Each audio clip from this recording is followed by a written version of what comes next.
Yo, welcome to Hard Pass. I am your host, Jacques Slade. Today on the show, we've got the reveal of a signature shoe athlete's logo, the latest between Angel Reese and Caitlin Clark, but with none of the culture war nonsense, a Snoop Dogg sneaker controversy, the week titles releases, and of course, we have our Hard Pass. All right, let's start the show with some hot takes. So, A'ja Wilson, who of course has a signature shoe after the internet rightfully bullied Nike into making her one. That's my story and I'm sticking to it. Well, she's revealed her A1 logo and it has confused a lot of people. According to Nike, it's inspired by her shine and borrows elements from the first letter A and the star. It might not be super clean to a lot of people, but I think I'll withhold judgment until I see it on some product and eventual A1 signature shoe. As far as the complaints about the ambiguity of the logo, I prefer that kind of conversation than one that's complaining about a logo that's lazy or just another of the dime a dozens that combine a player's initials and their jersey number. And I'm not even talking about athletes with signature shoes. Like, did you know Zach LaVine has a logo? Wow, a Z and an L. Real creative work there, guys. Like, they couldn't pull a silhouette from one of his dunk contest performances, or check out this sad boy one from Karl Anthony Towns back in 2016. Like, what the hell is that? Who did Karl piss off at Nike that day? It does seem like he's upgraded since, to be fair, but finding a clear picture of Karl's newer logo is as easy as finding him when the game is on the line.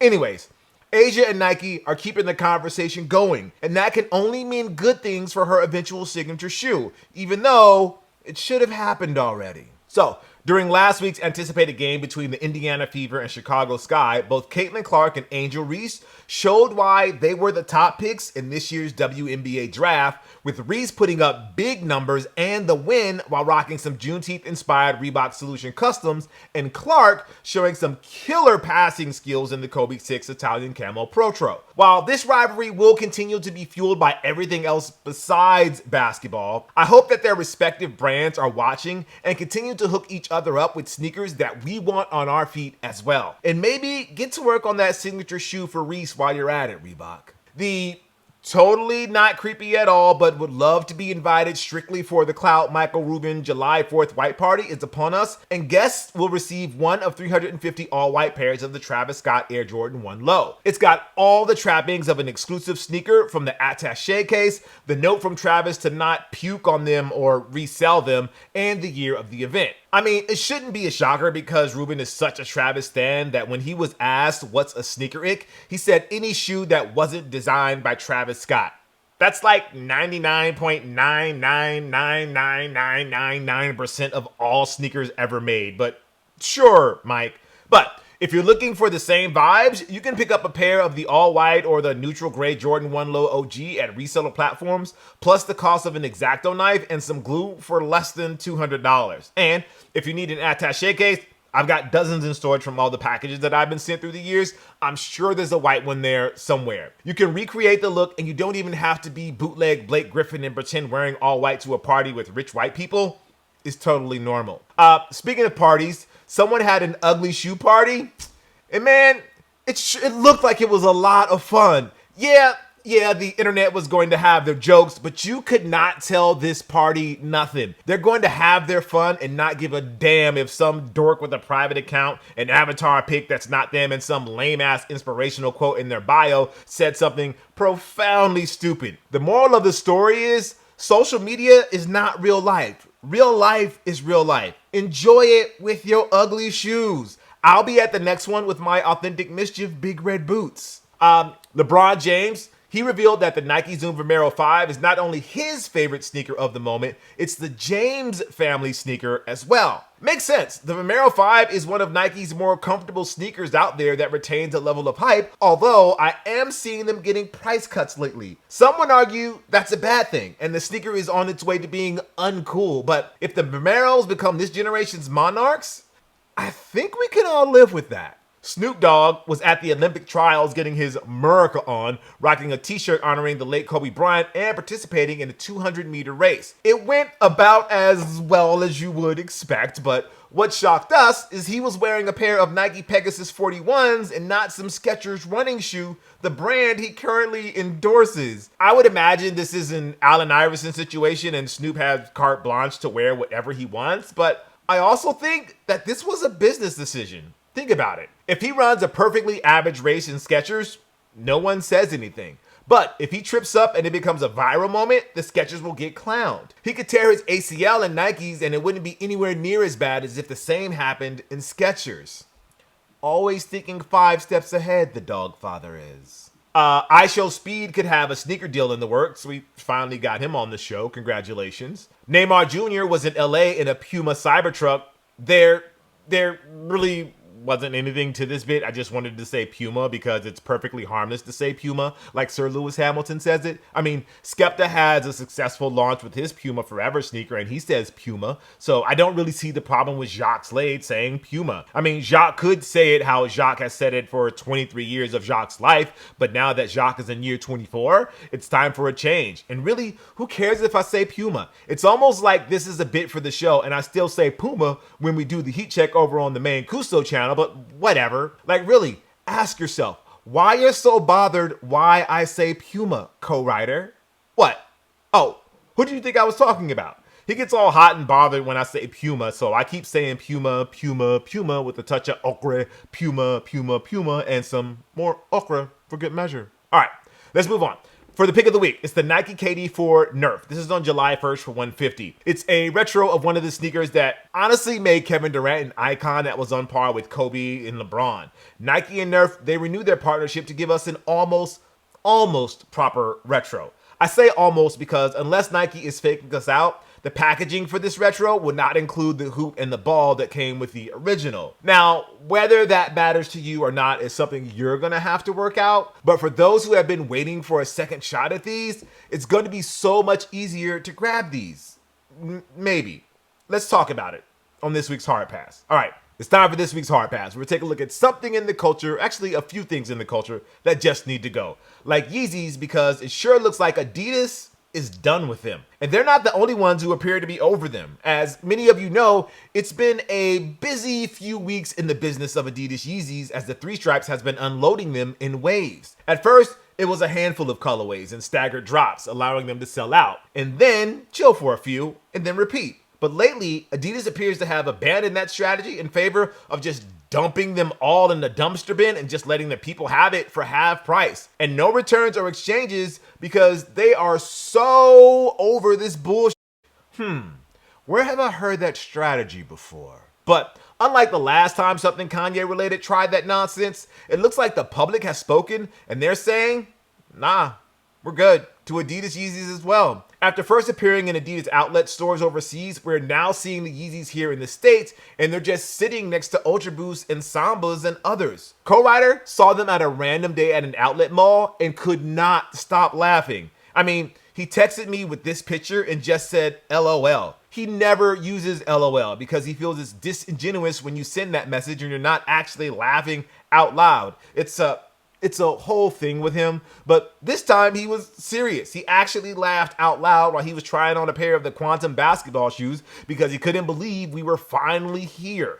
Yeezys are just another Adidas product now. A disgraced product that Adidas has no problem dumping, but not before they make money on the way out of the door. But still, it's just another Adidas product. And if you check online, it's a mixed bag too. While some desired colorways are close to selling out, others are just sitting waiting for a price drop. If this was June 2022, all of these would be sold out. If this was June 2023, they would all sell out because all the Kanye stans thought giving Adidas money was their way of proving their hero still had worth. They're like, see, Kanye's still relevant. We're still buying his shoes even though he said fuck Adidas because Yeezy's selling out means Kanye still has power. Replace Kanye with Michael Jordan and Adidas with Nike and see if that still makes sense. It doesn't, right?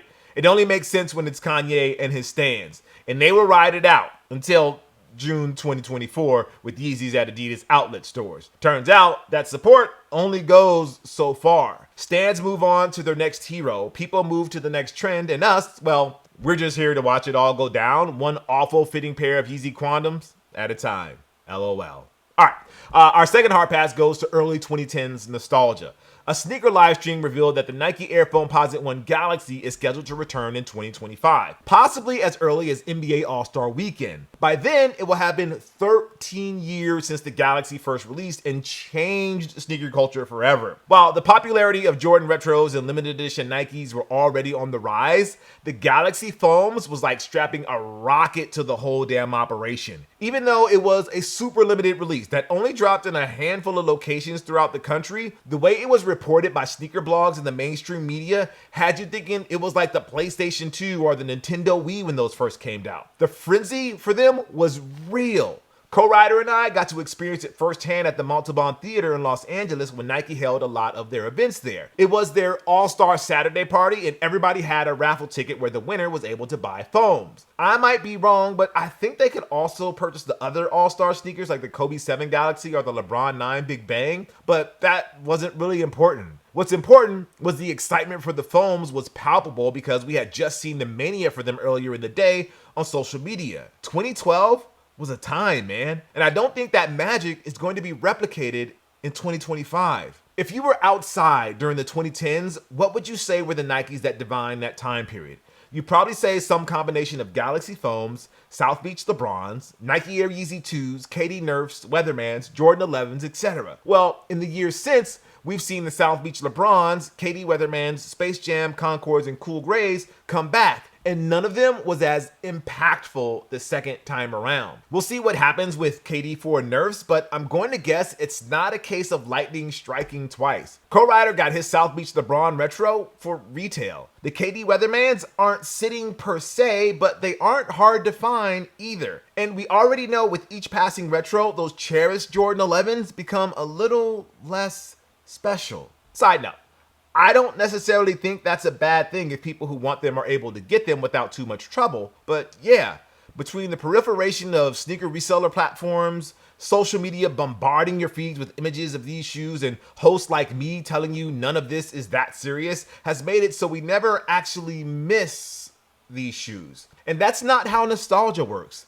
The Galaxy Foams are in danger of becoming another iconic 2010 sneaker that's just another drop. That might be a good thing if you're a sneakerhead who's been waiting for the retro and just wants to buy them with minimal effort, but if you're Nike and you need something, anything to pop off, it's not looking good. So what can Nike do before February 2025, the expected time frame for the Galaxy Foams to return? Well, let's be real. Foams aren't popping. We get a handful of new colorways every year, but none of them has really set the sneaker culture on fire. If they think bringing back the Galaxy Foams is going to kickstart the next big wave of foam madness, I think they're going to be disappointed. I don't know what they have next to the docket between now and when the phone's released, but they're going to need to get a lot of people on board with spending $240 on a pair of bulky basketball shoes at a time when people ain't buying $240 basketball shoes. Doesn't matter if they're the latest LeBron or a GR Jordan retro. This is going to sound ridiculous, but the foams need a Haktua moment. Someone out there needs to make the foams go viral. It could be Kai Cenat, who has a deal with Nike.